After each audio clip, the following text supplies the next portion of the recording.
All right, boys, it's time, my guys. It's truly time to talk about it.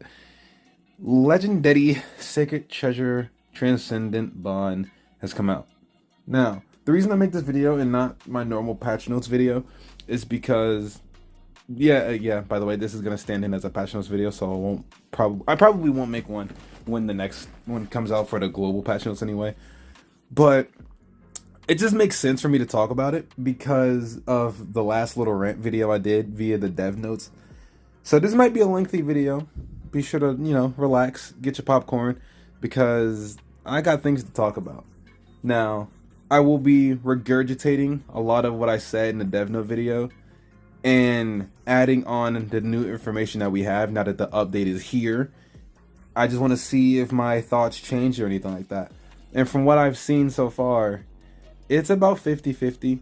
I'm still very in the midst about the update, but at the same time, I feel a little bit more positive towards it than negative. So we're gonna go through this. I'm not really going for the update status. I'm just checking for the 3 things they mentioned in the dev notes being, well, not even the 3. We're just gonna do like a normal patch notes video, and then I'm gonna briefly summarize what I said previously versus how I feel now that we have more information about the shit. So that's what's gonna be happening today. Be sure to like, subscribe, comment down below, all that good stuff, support the channel. And let's go ahead and get into it. Now, obviously, first off, I do want to say, I'm gonna just zoom in. Okay, I keep finding a way to forget about my damn notifications. But first off, this picture right here, this bottom of the lane, was the very first thing that I saw when I looked at the live stream for the reveal. So I was so hoping we were finna get a dual bond in a lane unit for this festival, but I was let down. We did not get it. We got a goddamn normal nunchuck Sacred Treasure bond, which is very cool. It's fine. But I wanted this. I wanted this to be a dual unit. That would have been amazingly sick, very unique, and something that Marvel hasn't done before outside of Hawk and Oslo, Liz and Hawk. Like, let's get more dual units, please. But regardless, that would have been cool, but we didn't get it, so we move. That being said, let's go ahead and just look through. As we skim, we'll talk about the old stuff. Starting with the character. Let's go ahead and head over and see what the character actually does, because I don't know exactly how he works, but I know I got a brief summary. So yes, the bond is light. That is so weird to me. I don't want him to be a light character personally, because it's just like, why? I get it, he's an anniversary, and from what we've seen recently, every anniversary character is light or dark. But like, bro, this is the 3rd light character anniversary in a row. We've gotten Purgatory Millie, and then we got the one we got Escanor first. Never mind. It was Escanor, which is a light character, then Melly, dark, and then we got Mael and Bond, 2 light characters back to back. I don't like that personally, and like, honestly, he would have been better off as a dark type, but sure, man, because even his energy aura, for the most part, is purple. So it would make so much more sense for him to be a dark type than a light type. But, light type because he's a good guy, sure, whatever. I don't understand it, but sure, we'll go with that scenario. Now, the biggest gripe before I even get into the skills about this character is the passive. The passive is crazy, but we'll read it. Grant the hero Domain of Extortion. Domain of Extortion is that he basically has a perma buff of extortion. That's literally what it is. You cannot remove it because it's a permanent buff. He gains Domain of Extortion at the start of the battle for every sin on the field, increases heroes' HP related stats by 5%, so up to 15. Or actually, is it? Oh, it's every ally. Okay, every sin ally. So yeah, 15%. And when the hero attacks enemies with the mark of concentration, which is another thing of his passive, or like his cards, crit damage will be dealt. So he guarantees crits. When crit damage is dealt, removes the effect of concentration. Now, it doesn't say what concentration does here exactly, but I do have a transfer, or like a translation, and that would be this. I know it's not the easiest to read, so again, I'm reading it out loud because, phone life is hard, man. So concentration is you get a guaranteed crit, basically, And when a 7 Deadly Sins ally damages an enemy using a skill, attack related stats are increased by 2% for all enemies for 2 turns. I think. Like, this is a rough translation, so I don't have an actual idea what this means, but I'm trying as best as possible. Attack related stats are increased by 2% for all enemies for 2 turns, adds up to 5 times, and reducing damage received by all 7 Deadly Sin allies by 20%. I don't understand it completely, but it's a rough translation. I don't have the actual shit, so we have to make do with what we got. And what we got is a bond that isn't human centered, which personally, I called it. I called it day one. Everyone was so happy about this bond being a buff to the human team. They're going to come back, which, to be fair, you can still use this bond outside of the 7 Deadly Sins team, because getting 5% related stats per sin is not the biggest thing ever. If you have a full sin team, 15% HP related stats is not the biggest dub in the world, okay? That's not crazy, because most of the sins have a base lifesteal of 15% at least, so it's not crazy, right? But it is kind of crazy when you think about it, because, you know, adding it together, it all adds up. So in reality, you could still run him on a human team with like Arthur, Escanor, and Bond. You could still do that, but it just won't be like, I don't even know. It's not like it'll change. He'll still do the same amount of damage regardless, other than his concentration thing. But that's cool, I guess. But onto his actual skills, let's go back up here. He has a single target pierce, which applies the mark of concentration for 2 turns, which isn't AoE, which is interesting. And then he has 2 single targets. That's weird. That's very weird that he has 2 single targets. That's why. Why does he have 2?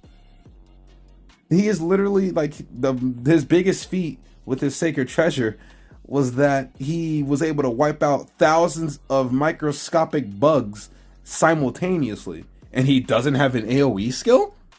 That's weird. That's very weird. But he has a pierce card, and then he has a snipe, which is new. Can I look at that? Yeah. For every debuff on the target, increases damage dealt by 25%, up to 7 times, and then doubles crit damage. So yeah, snipe is a pretty good fucking new effect that I want to see more of. And then last but not least, he has an ult, which is, what the hell? That's an ult and a half. For every debuff on the enemy, increases damage dealt by 5%, and inflicts a power strike to all enemies. When a hero is on the battlefield, for every attack-related stat reduction debuff on the enemy, increases his attack-related stats by 3% up to 9 times. That's a crazy-ass ultimate, Jesus Christ. Sounds a bit underwhelming, honestly. Like, on paper, it definitely sounds underwhelming, but I assume it's probably enough to kill most teams, so it's whatever. But yeah, this is the bond we got. And if you don't recall what I did on, well, you know, bond wasn't really a thing when I did the Death Note videos, so my initial impression was just that, yeah, it was a leaked character. We already know who he is, so it just depends on the kit. And so far, his kit looks pretty decent, if not broken. So I'm not entirely like upset about the unit itself, right? And the only thing I don't like is that he's a light character. Why make him light? Make him dark. That's supposed to be a cycle. You get a light character, a dark character. We got a light character after the dark character, which was Mael, and we're supposed to get another dark character after the light character. They were doing a good rotation. They literally were. We got Trader Meliodas into Liz, into, wait, no, it was the other way around, right? Yeah, it was Liz into Trader Meliodas, into Escanor, into Purgatory Meliodas, into Mael, and then to Bond. So that's a weird little rotation they got going on. Regardless, though, I don't have a problem with this unit other than the fact that he's light. So that's enough of that. Moving on, though, we're just going to go ahead and see what's going on here. We got the new story, which is fine. We don't care. I'm not here for that. The LR. This is what I'm here for. 9 minutes after the video, this is what I'm actually here for. Initially, when I saw the LR leaks, I told myself that LR will not be enough to get these older units to compete. And I still hold true to it to an extent, but because they didn't go the route I was thinking they would go, which is what they said, which was to buff the older units. Now, given that information, right? They did buff the older unit being Red Lost Vein Meliodas, the first festival in the game. I was thinking along the lines of like a Jericho, an Escanor, a not festival character. But, they went with the easiest route.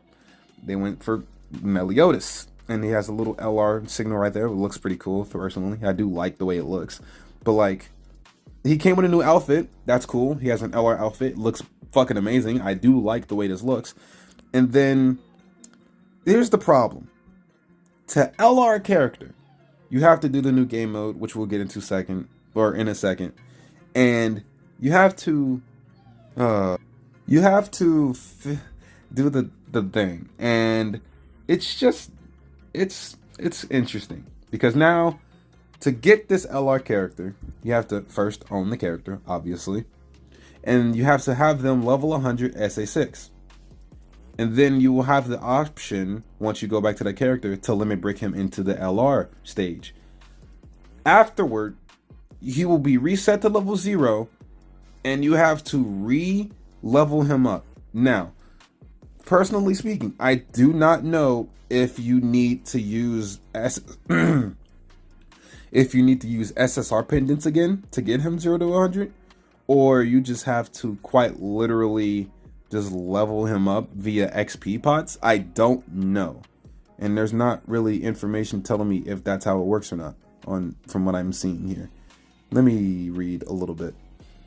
Yep, Characters that have evolved to the LR will have their levels reset, and LR costumes will be added. Special evolution materials are required to evolve legends. Added materials for legendary books, which is the 7-star books. So it's not telling us that we need SSR pendants. I think we straight up just need the books, I hope.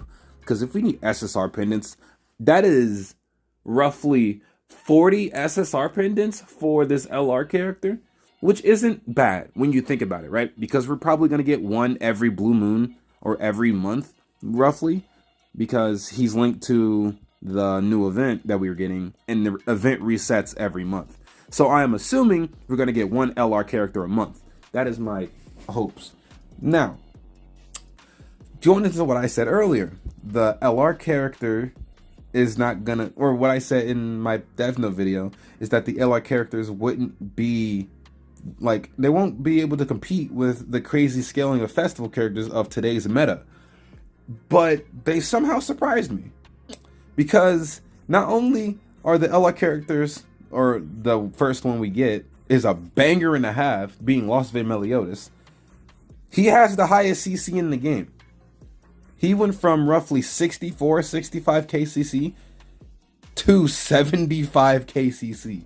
Because not only is he an LR character, they also gave him a Holy Relic.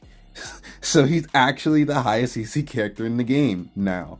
And it's kinda hilarious. It really fucking is. Oh, that's so funny. But yeah, so my initial thoughts of LR is kind of shot. Me saying that it's not going to get him to compete, that's kind of out the window.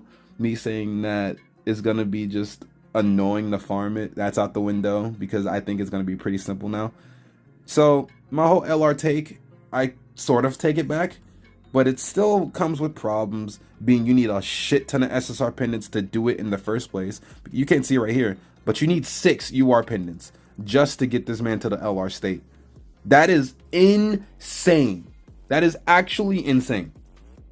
You need basically 30 pendants just to get him into the LR state. And that's fucking mental. But regardless, it's whatever, man.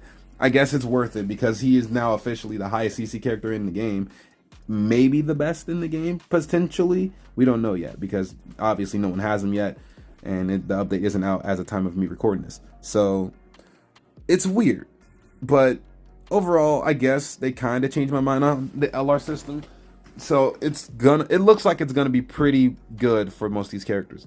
But the problem becomes when they said about the other characters they expect to make LR, and Purgatory Meliodas was on the list. Hold on, I can show you that. Now, this is what I was shown by Yaya. Shout out to homie. But now that I'm reading it closely, I was wrong. This isn't a list of the people they expect to LR. Because now that I'm reading it, it definitely does not say that. So we're just going to scrap that whole thing. We skip. So yeah, we have no idea who they're going to LR next. But so far, the LR system looks good. It's tied to the game mode, like I thought, and we moved to the game mode. Now, what the game mode is, I'm still a bit pissed because again, my initial reaction was that they're copy and pasting Guild Wars into a PvE activity, and they were like saying this is a new game mode never before seen. Or they didn't say never before seen, but they kind of implied it because they know for a fact 99.85% of their player base never seen Guild Wars before. So I guess technically this is a new game mode, quote unquote, but it really fucking isn't. But it's here, and they did give us a bit of like information about it. And again, it's not out as the time of recording this, or if it is, I don't have JP. I'm on global, so I can't play it if I wanted to. But they gave us information. As you can see, there's going to be a ranking system, which is cool. I'm fine with that. There's going to be, your teams. You have to make 5 teams. You have to have 5 defense teams, and you just attack bot teams of just random races, I assume. But the thing is, it also didn't replace Tower of Trials. As you can see here, Tower of Trials is still here. It replaced Labyrinth. Labyrinth is gone, and now it just says Hero Arena. So now I'm confused. But regardless, we'll see that when we see that. But yeah, the new game mode, it seems okay, but it really isn't, because again, we don't care how to proceed. We'll play it when we get there. I don't want to read into it that deep. We get rewards, and these are coins is how you get the LR character, or the materials you need for the LR character. You need 100 of them. And here's the issue. This is the shop. This is the shop for a fucking month. Now, if you don't remember what I said in that video, I knew for a fucking fact when they mentioned exchange shop that it was going to be shit because we never got a good exchange shop. Now, people I've been seeing around here and there. I've been in amazing streams. I've been in Vader streams when the update was going, like the live stream was going, and people weren't saying too much about this exchange shop. I know Amazing in his podcast said that 20 a month, which is, by the way, that's, you see this super wicked coin, we get 20 a month. That is horse shit, my guy. This is bad. This is exceptionally bad. It's so stupid. And yes, the PvE activity resets every month.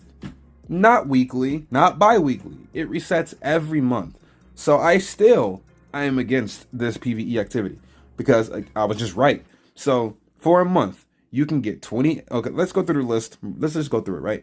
You get 100 of the things you need to LR character. That's perfectly fine because you only need 100 and they're going to release 1 LR character a month, I'm assuming. So 100 of that a month is perfectly fine. That is exactly how much you need anyway. 2 UR pendants from this activity a month. Yeah, no. Now that LR is a thing, for LR characters at least, or for every other character in the game, which is going to be the majority of characters, you're going to need 2 LR or 2 UR pendants to level 100 them. In that case, it's okay, right? But the LR, you're going to need 7 or 8. Yeah, you're going to need 8 because you need 6 to even get to the LR state. That's horrible. That's genuinely horrible. Moving on. You need 20 or you get 20 SA pendants. Or fucking Christ, I can't speak. I really can't. Okay. You get 20 Super Awakening coins a month. I'm gonna let that sink in.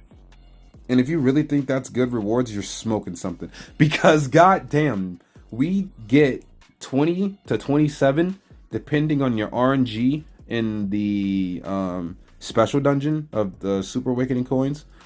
We get 20 to 27 every 2 weeks technically, because you need the event dungeon key to even do it, and we get it every 2 weeks because every week it alternates between that and the training ground key for whatever reason. That's horrible. 20 a month from this is actually bad because it's just not good. I have no other explanation. It's just not enough, bro, because you need, for a 6/6 character, right, you need 48 SA coins. Now, if your character's 6/6, sure, you can get half of your coins doing this. That's cool. But the majority of the player base, free-to-play characters, or free-to-play people, they will have their units 1/6. And if you don't know, 1/6, you need 63 SA coins. You get 1/3 of a character a month. Funny. Yeah, hammers useless. You get 10. You get 10, so you get 100 of each enhanced materials. That's okay. That's pretty good, actually. I'm not mad at that. You get 200 anvils. That's pretty shit because you can get over 500 a week for Knighthood boss. So that's cool. You get 8 times 5. That's like what, 40? 40 UR pin or engraving stones. That's not bad. But again, 40 a month when you can just do a training grotto and get like 40 in one run. It's kind of redundant. Chest and XP potions no one cares about. So yeah, I still stand by it. The PvE game mode is still pretty dog shit. It looks like it can be fun at least because there's a ranking system, but the fact that it resets every month isn't my ideal, want to go to, if that makes any sense.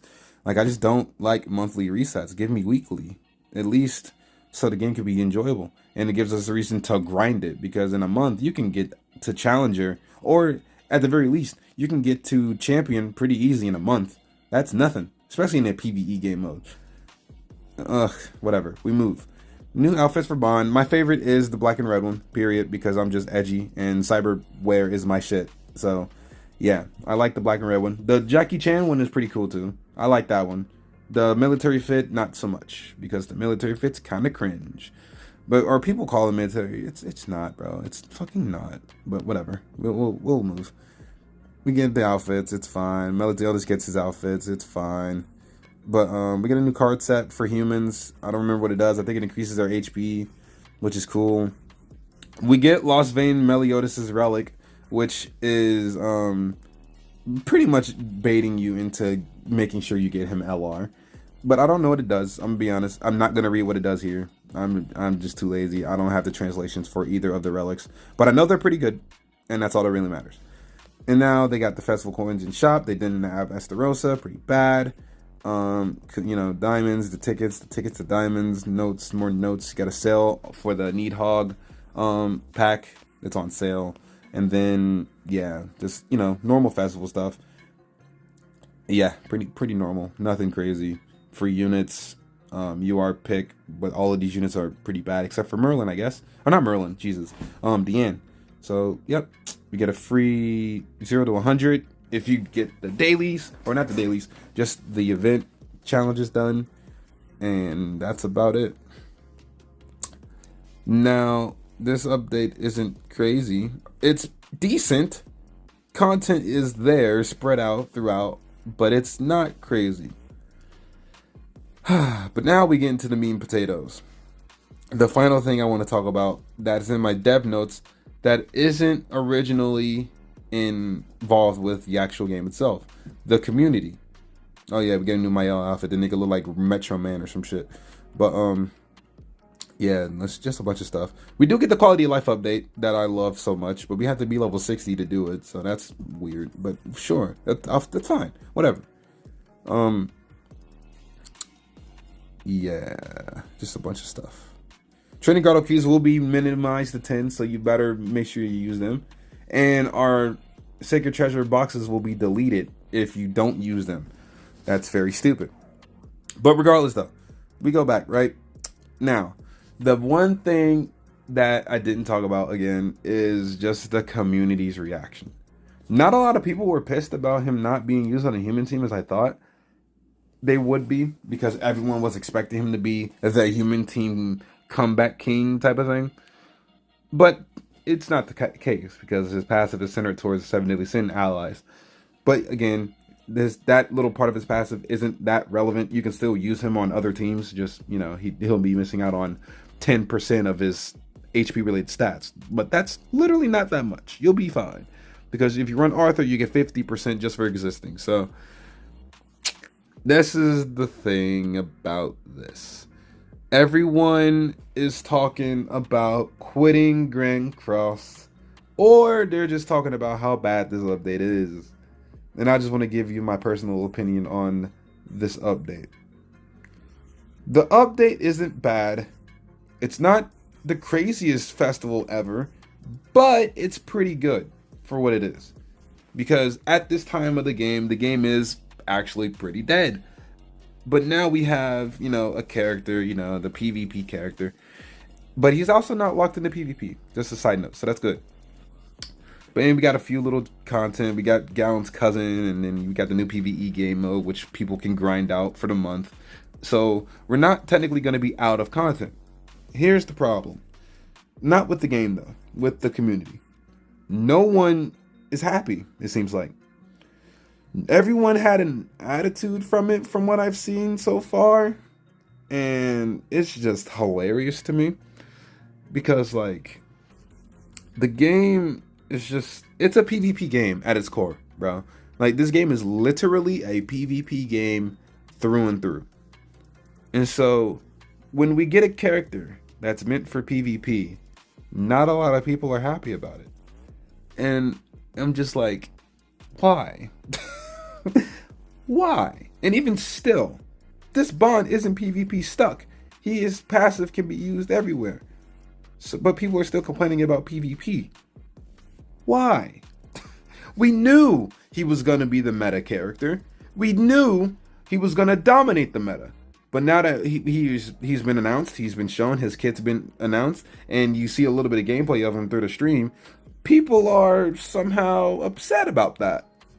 He's like, oh no, this character's going to be busted. I'm not summoning, or I uninstall. I'm going to go play Black Clover, or, shit like that. Why?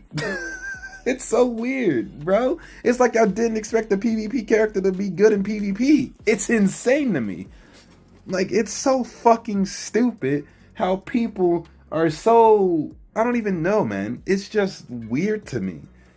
And now, with my personal opinion, I don't play PvP as much as the next guy, as y'all can already tell. I've said this already. So, personally speaking, I don't care. The unit's good in PvP, he's good in PvP. Wanna know why I don't care? Because I'm gonna use him too.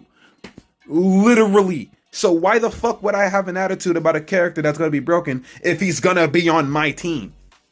Make that make sense for me.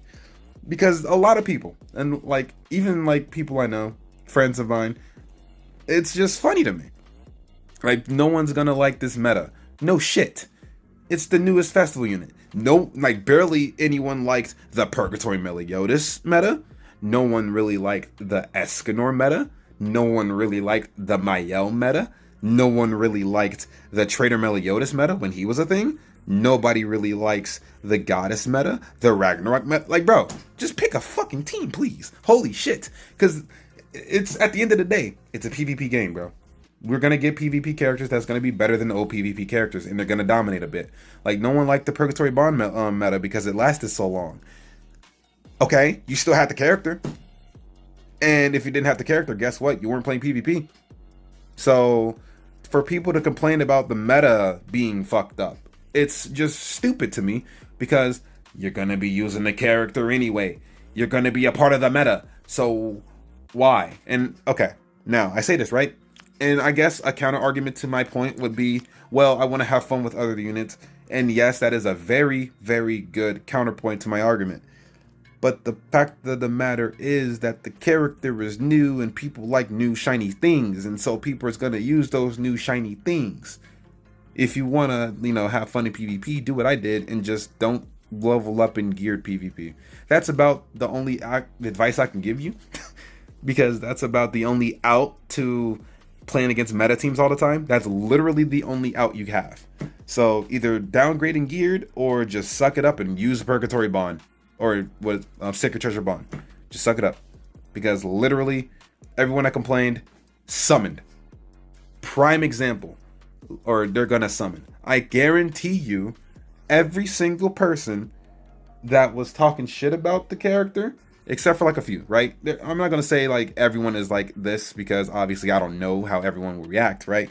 But every person is going to end up summoning for Bond at some point or another. Even the people that didn't want to summon, they'll be like, okay, I'll do a single multi, see what I pull. They pull Bond. Boom, they're using them. So it's just weird. It's a very weird concept. So, yeah, that's going to be the end of the video. This video's been a nice little rant. I like it. I like when people get, upset about my thoughts and opinions, because that means I'm just in your head rent free, baby. Let's fucking go. But no, I don't even upset people. I don't mean to upset people when I do these. I'm just giving y'all my thoughts, and if you don't agree with me, then, you know, clap back if you want, because we can go at it all day. In a VC, of course. I don't do that Twitter talk bullshit. So, yes, we're going to be summoning. Of course. I'm doing a rotation, maybe even two. I'm getting all those cosmetics, and I'm trying to get LR Meliodas as soon as possible, because I do like this update. It's a solid 7 out of 10. So I hope to see y'all in the game. And if not, if y'all quit to go play Black Clover, well, see ya. You'll be back in like 3 months when Black Clover becomes slime and you have nothing to play, because Black Clover probably won't update their game as frequently as Grandcross does, or slime even. So yeah, bro, I wish y'all luck with y'all endeavors in Black Clover, and the people that stayed around for Grandcross, I hope y'all have good summons. And the people that are going to play both, hey man, bravo to you. I hope you spend your money well. With that out of the way, though, that's going to be the end of the video. I'm done talking. I wasted 30 minutes of somebody's life, and I am so sorry. So, yep, I'll see y'all in the next video. Peace.